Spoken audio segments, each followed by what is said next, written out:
ಎಲ್ರಿಗೂ Prashant CJ YouTube ಚಾನಲ್ಗೆ ಸ್ವಾಗತ. ಇವತ್ತಿನ ದಿನ ನಾನು ನಿಮಗೆ ಪೈಪ್ಸ್ ಅಂಡ್ ಪೈಪ್ ಫಿಟ್ಟಿಂಗ್ಸ್ ಬಗ್ಗೆ ಈ ಒಂದು ವಿಡಿಯೋದಲ್ಲಿ ತಿಳಿಸ್ಕೊಡ್ತೀನಿ.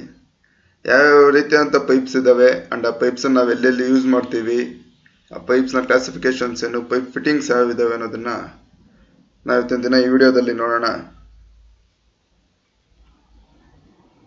ಅದಕ್ಕೂ ಮುಂಚೆ ನೀವಿನ್ನೂ ಸಬ್ಸ್ಕ್ರೈಬ್ ಆಗಿಲ್ಲ ಅಂತಂದರೆ ಈ ಕೂಡಲೇ ಈ ಒಂದು ಚಾನಲ್ಗೆ ಸಬ್ಸ್ಕ್ರೈಬ್ ಆಗಿ. ಮೊದಲಿಗೆ ನಮಗೆ ಪೈಪ್ಸ್ ಅಂಡ್ ಪೈಪ್ ಫಿಟ್ಟಿಂಗ್ಸ್ ಯಾವ್ಯಾವ ರೀತಿಯಾದ ಪೈಪ್ಸ್ ಇದಾವೆ ಅಂಡ್ ಈ ಪೈಪ್ಸ್ ನಾವು ಯಾವ ರೀತಿ ಕ್ಲಾಸಿಫಿಕೇಶನ್ ಮಾಡ್ತೀವಿ ಅಂತ ನೋಡೋದಾದ್ರೆ, common types of pipes classified according to the ಮೆಟೀರಿಯಲ್ನ ಮೇಲೆ ನಾವು ಪೈಪ್ಸ್ ಅನ್ನ ಕ್ಲಾಸಿಫಿಕೇಶನ್ಸ್ ಮಾಡ್ತೀವಿ. ಅಂಡ್ ಯಾವ್ಯಾವ ಪೈಪ್ಸ್ ಅಂದ್ರೆ galvanised iron pipes, GI pipes ಅಂತ ಹೇಳಿ ಕರಿತೀವಿ. ಗ್ಯಾಲ್ವನೈಸ್ಡ್ ಐರನ್ ಪೈಪ್ಸ್ ಈ ಬೋರ್ವೆಲ್ಸ್ ಅಲ್ಲೆಲ್ಲ ಯೂಸ್ ಮಾಡ್ತೀವಿ galvanised iron pipes. And mild steel pipes, ನಾವು ಕಾಲಮ್ಸ್ ಅಲ್ಲಿ ರೂಫ್ ಟಾಪಿಂಗ್ ಮಾಡುವಾಗ ಈ ಮೈಲ್ಡ್ ಸ್ಟೀಲ್ ಪೈಪ್ಸ್ ನೋಡ್ತೀವಿ. Box pipe, round pipes, round shapes ಎಲ್ಲ ಬರ್ತವೆ mild steel pipes. And cast iron pipes, CI soil pipe, copper pipes, aluminium pipes, brass pipes, lead pipes. ನೀವು ಇಲ್ಲಿ ನೋಡ್ತೀವಿ, ನೀವು ಡಯಾಗ್ರಾಮ್ ನೋಡ್ತಾರೆ ನಿಮ್ಗೆ ಗೊತ್ತಾಗುತ್ತೆ ಪೈಪ್ಸ್ ನಾವೆಲ್ಲ ನೋಡಿದ್ದೀವಿ, ಎಲ್ಲಿ ಯೂಸ್ ಮಾಡ್ತೀವಿ ಅನ್ನೋದು ಒಂದು ಐಡಿಯಾ ಬರುತ್ತೆ ನಿಮಗೆ. ಅಂಡ್ ಅಷ್ಟೇ ಅಲ್ಲದೆ PVC pipes, rubber pipes, plastic pipes, stoneware pipes, ಇವೆಲ್ಲ ಪೈಪ್ಸ್ ಯಾವ್ಯಾವ ಟೈಪ್ಸ್ ಆಫ್ ಪೈಪ್ಸ್ ಇದಾವೆ ಅಂತ ಹೇಳಿ. ಅಂಡ್ ಈ ಪೈಪ್ಸ್ ನಾವು ಎಲ್ಲೆಲ್ಲಿ ಯೂಸ್ ಮಾಡ್ತೀವಿ ಅಂತ ನೋಡೋದಾದ್ರೆ, ಏನ್ ಯೂಸಸ್ ಅಂತ ನೋಡೋದಾದ್ರೆ, domestic hot and cold water supplies. ನಮ್ಮ ಮನೆಯಲ್ಲೇ ನಾವು ನೋಡೋದಾದ್ರೆ ಹಾಟ್ ವಾಟರ್ ಮತ್ತೆ ಕೋಲ್ಡ್ ವಾಟರ್ ಪೈಪ್ ಲೈನ್ಸ್ ನಾವು ನಮ್ಮ ಮನೆಗಳಲ್ಲಿ ನೋಡ್ತೀವಿ. ಸೊ ಈ domestic hot and cold water ಸಪ್ಲೈಸ್ಗೆ. And waste water outlets, waste water ಆಚೆ ಹೋಗೋದಕ್ಕೆ ಅಂತೇಳಿ ಔಟ್ಲೈಟ್ಸ್ಗೆ ನಾವು ಪೈಪ್ಸ್ನ ಯೂಸ್ ಮಾಡ್ತೀವಿ.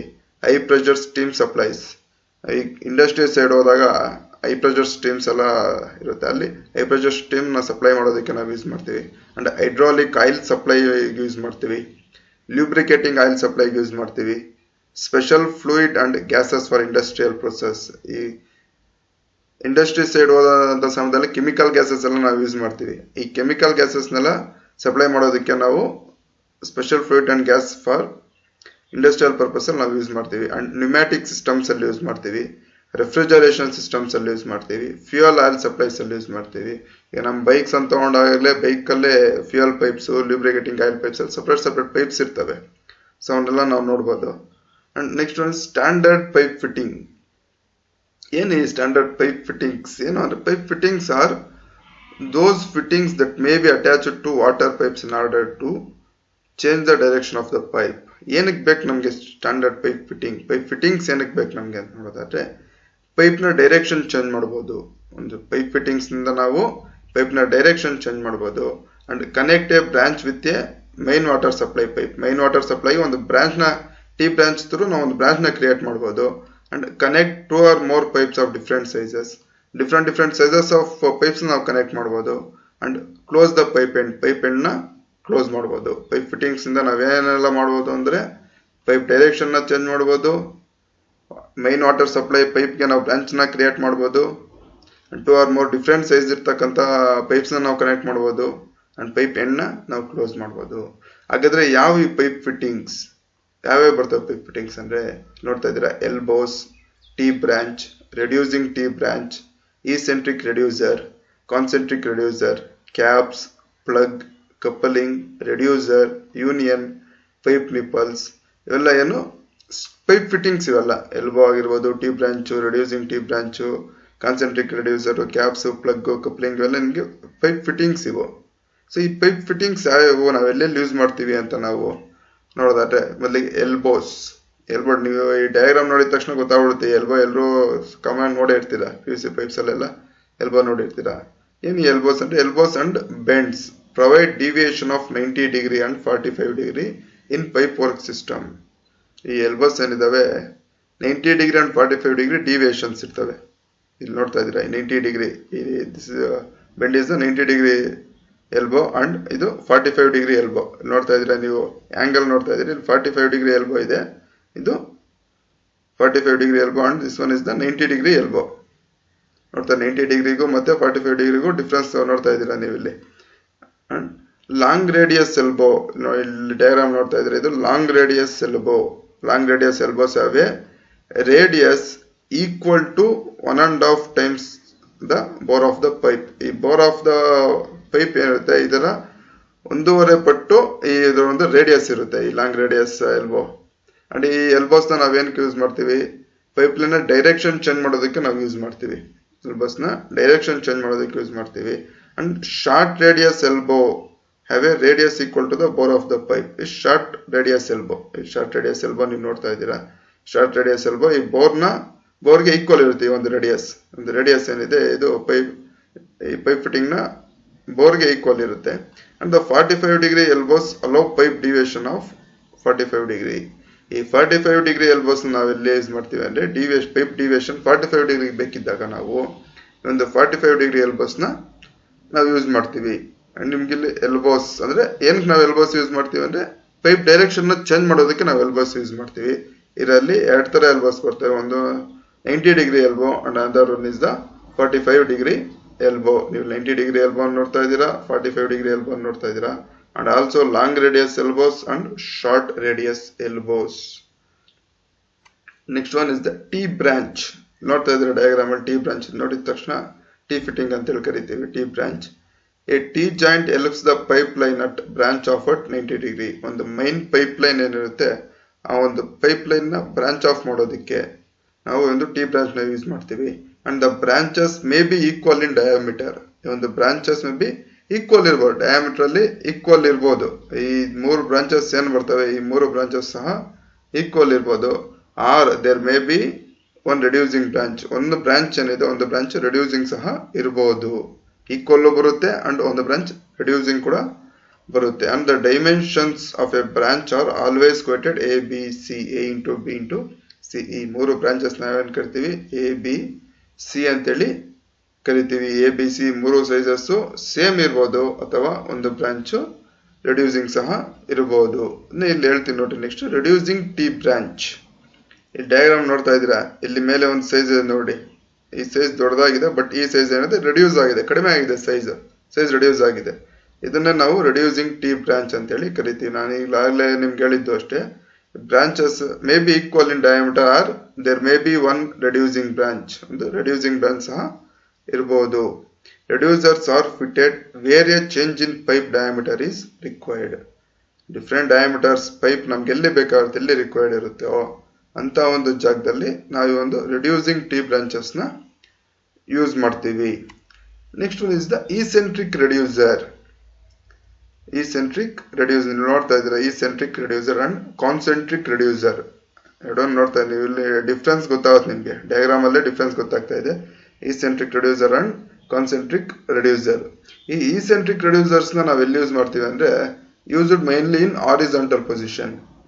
ಪೈಪ್ ಲೈನ್ ಹಾರಿಜಾಂಟಲ್ ಲೈನ್ ಹೋಗಿದ್ದಾಗ, ಹಾರಿಜಾಂಟಲ್ ಪೊಸಿಷನ್ ಅಲ್ಲಿ ಇದ್ದಾಗ ಪೈಪ್ ಲೈನ್ ಒಂದು ಇಸೆಂಟ್ರಿಕ್ ರೆಡ್ಯೂಸರ್ಸ್ ನ ಯೂಸ್ ಮಾಡ್ತೀವಿ. ಅದೇ ಪೈಪ್ ಲೈನ್ ವರ್ಟಿಕಲ್ ಪೊಸಿಷನ್ ಅಲ್ಲಿ ಇದ್ದಾಗ ನಾವು ಕಾನ್ಸೆಂಟ್ರಿಕ್ ರೆಡ್ಯೂಸರ್ಸ್ ನ ಯೂಸ್ ಮಾಡ್ತೀವಿ. ಇಸೆಂಟ್ರಿಕ್ ರೆಡ್ಯೂಸರ್ಸ್ ನ ಎಲ್ಲಿ ಯೂಸ್ ಮಾಡ್ತೀವಿ? ಹಾರಿಜಾಂಟಲ್ ಪೊಸಿಷನ್ ಅಲ್ಲಿ ಇದ್ದಾಗ, ಪೈಪ್ ಲೈನ್ ಹಾರಿಜಾಂಟಲ್ ಪೊಸಿಷನ್ ಅಲ್ಲಿ ಇದ್ದಾಗ ಇಸೆಂಟ್ರಿಕ್ ರೆಡ್ಯೂಸರ್ ನ ಯೂಸ್ ಮಾಡ್ತೀವಿ. ಅದೇ ಪೈಪ್ ಲೈನ್ ವರ್ಟಿಕಲ್ ಪೊಸಿಷನ್ ಅಲ್ಲಿ ಇದ್ದಾಗ ಕಾನ್ಸೆಂಟ್ರಿಕ್ ರೆಡ್ಯೂಸರ್ಸ್ ನ ನಾವು ಯೂಸ್ ಮಾಡ್ತೀವಿ. ಅಂಡ್ ಎರಡೂ ಡಯಾಗ್ರಾಮ್ ನ ಇಲ್ಲಿ ನೀವು ಇಲ್ಲಿ ನೋಡಬಹುದು, ಕಂಪ್ಯಾರಿಸನ್ ಕೂಡ ಮಾಡಬಹುದು ಎರಡೂ ಡಯಾಗ್ರಾಮ್ಗೆ. Next one is the caps. ಎಲ್ರಿಗೂ ಚೆನ್ನಾಗಿ ಗೊತ್ತಿದೆ ಕ್ಯಾಪ್ಸ್. ಬಿಲ್ಟ್ ಅಂತ ಹೇಳಿ ಕರಿತೀವಿ ಕ್ಯಾಪ್ಸ್ ನ. Caps are used for closing the end of A pipe. Pipe end ನ ಕ್ಲೋಸ್ ಮಾಡೋದಕ್ಕೆ ಯೂಸ್ ಮಾಡ್ತೀವಿ. ಎಲ್ಲಿ ಅಂದ್ರೆ which as an external thread. ಆ ಪೈಪ್ ಎಂಡ್ ಗೆ ಎಕ್ಸ್ಟರ್ನಲ್ ಥ್ರೆಡ್ ಇರೋ ಅಂತ ಕಡೆ ನಾವು ಈ ಒಂದು ಕ್ಯಾಪ್ಸ್ ನ ಯೂಸ್ ಮಾಡ್ತೀವಿ. ಇದು ಪ್ಲಗ್ ಅಂತ ಹೇಳಿ ಬರುತ್ತೆ ನಮ್ಗೆ. ಈ ಪ್ಲಗ್ ಕ್ಯಾಪ್ ಎರಡೂ ಸಹ ಯೂಸಸ್ ಒಂದೇ. ಎರಡೂ ಸಹ ಪೈಪ್ ಎಂಡ್ ನ ಕ್ಲೋಸ್ ಮಾಡೋದಕ್ಕೆ, ಪೈಪ್ ಲೈನ್ ನ ಕ್ಲೋಸ್ ಮಾಡೋದಕ್ಕೆ ಯೂಸ್ ಮಾಡ್ತೀವಿ. ಬಟ್ ಕ್ಯಾಪ್ಸ್ ನಾವೆಲ್ಲಿ ಯೂಸ್ ಮಾಡ್ತೀವಿ? Which as an external thread. External thread ಇರೋ ಕಡೆ ನಾವು ಕ್ಯಾಪ್ಸ್ ಅನ್ನು ಯೂಸ್ ಮಾಡ್ತೀವಿ. ಅದೇ ಪ್ಲಗ್ ಅನ್ನು ನಾವು ಇಂಟರ್ನಲ್ ಥ್ರೆಡ್ ಇರೋ ಕಡೆ, ಪೈಪ್ ಎಂಡ್ ಅಲ್ಲಿ ಇಂಟರ್ನಲ್ ಥ್ರೆಡ್ ಇರ್ತಕ್ಕಂಥ ಕಡೆ ನಾವು ಈ ಪ್ಲಗ್ ಅನ್ನ ಯೂಸ್ ಮಾಡ್ತೀವಿ. ಪ್ಲಗ್ ಅಂತ ಕ್ಯಾಪ್ಸ್ ಗೆ ಎರಡು ಡಿಫ್ರೆನ್ಸ್ ಇದೆ. ಕ್ಯಾಪ್ಸ್ ಎಲ್ಲಿ ಯೂಸ್ ಮಾಡ್ತೀವಿ? ಎಕ್ಸ್ಟರ್ನಲ್ ಥ್ರೆಡ್ ಇರೋ ಕಡೆ. ಪ್ಲಗ್ ಎಲ್ಲಿ ಯೂಸ್ ಮಾಡ್ತೀವಿ? ಇಂಟರ್ನಲ್ ಥ್ರೆಡ್ ಇರೋ ಕಡೆ. ಬಟ್ ಯೂಸಸ್ ಎರಡೂ ಒಂದೇ. ಎರಡೂ ಸಹ ಪೈಪ್ ಲೈನ್ ನ ಕ್ಲೋಸ್ ಮಾಡೋದಕ್ಕೆ ನಾವು ಯೂಸ್ ಮಾಡ್ತೀವಿ. And next one is the coupling. Coupling ಅನ್ನೋದೇ, coupling is used to connect two pipes. ಈ ಕಪ್ಲಿಂಗ್ ಏನ್ ಮಾಡುತ್ತೆ ಅಂದ್ರೆ ಎರಡು ಪೈಪ್ ನ ಕನೆಕ್ಟ್ ಮಾಡುತ್ತೆ. ನೀವು ಇಲ್ಲಿ ನೋಡ್ತಾ ಇದ್ದೀರಾ ಡಯಾಗ್ರಾಮ್ ಅಲ್ಲಿ ಥ್ರೆಡೆಡ್ ಇದೆ, ಇಂಟರ್ನಲ್ ಥ್ರೆಡ್ ಇದೆ. ಟೂ ಪೈಪ್ಸ್ ನ ಕನೆಕ್ಟ್ ಮಾಡ್ತೀವಿ. Couplings have internal threads at both ends. To fit the external threads on pipes. ಯಾವ ಒಂದು ಪೈಪ್ಗೆ ಎಕ್ಸ್ಟರ್ನಲ್ ಥ್ರೆಡ್ಸ್ ಇರುತ್ತೆ ಆ ರೀತಿಯಾದಂಥ ಒಂದು ಪೈಪ್ಸ್ನ ಕನೆಕ್ಟ್ ಮಾಡೋದಕ್ಕೆ ನಾವು ಈ ಒಂದು ಕಪ್ಲಿಂಗ್ಸ್ನ ಯೂಸ್ ಮಾಡ್ತೀವಿ. Next one is the reducer. ನೋಡ್ತಾ ಇದ್ದೀರಾ diagram, reducer. Reducer coupling is used to connect two pipes with different diameter. Different diameters ಇರ್ತಕ್ಕಂಥ ಟೂ ಪೈಪ್ಸ್ನ ನಾವು ಕನೆಕ್ಟ್ ಮಾಡೋದಕ್ಕೆ, ಡಿಫ್ರೆಂಟ್ ಡಯಾಮೀಟರ್ಸ್ ಇರ್ತಕ್ಕಂಥ ಟೂ ಪೈಪ್ಸ್ನ ಕನೆಕ್ಟ್ ಮಾಡೋದಕ್ಕೆ ನಾವು ರೆಡ್ಯೂಸರ್ಸ್ನ ಯೂಸ್ ಮಾಡ್ತೀವಿ. And next one is the union. Union ಏನಕ್ಕೆ, a device use to connect pipes. ಈ ಯೂನಿಯನ್ ಸಹ ನಾವು ಪೈಪ್ಸ್ನ ಕನೆಕ್ಟ್ ಮಾಡೋದಕ್ಕೆ ಯೂಸ್ ಮಾಡ್ತೀವಿ. Use to connect pipes. Unions are inserted in a pipeline to permit connections with little change to the position of the pipe. ಪೈಪ್ನ ನಾವು direction change ಮಾಡ್ಕೊಳ್ತೀವಿ. ಈ union through ನಾವು ಪೈಪ್ ಲೈನ್ನ ರಿಮೂವ್ ಮಾಡ್ಬೋದು. ಈ ಕ್ಯಾಪ್ ಏನು ಕಾಣಿಸ್ತಾ ಇದೆ ನಮ್ಗೆ ಯೂನಿಯನ್ ಮೇಲೆ, ಈ ಕ್ಯಾಪ್ ಥ್ರೂ ನಾವು ಪೈಪ್ ಲೈನ್ನ ಡೈರೆಕ್ಷನ್ ನಾವು ಚೇಂಜ್ ಮಾಡ್ಬೋದು ಅಂಡ್ ಆ ಪೈಪ್ ಲೈನ್ನ ನಾವು ಡಿಸ್ಕನೆಕ್ಟ್ ಕೂಡ ಮಾಡ್ಬೋದು ಈ union through. And next one is the pipe nipples. Pipe nipples are tubular pipe fittings used to connect two or more pipes of different sizes. Different ಸೈಜಸ್ನ different ಪೈಪ್ಸ್ನ connect ಮಾಡೋದಕ್ಕೆ ನಾವು ಯೂಸ್ ಮಾಡ್ತೀವಿ. ಆ್ಯಂಡ್ ಈ pipe ನಿಪ್ಪಲ್ಸಲ್ಲಿ 3 types of pipe nipples ಬರ್ತವೆ.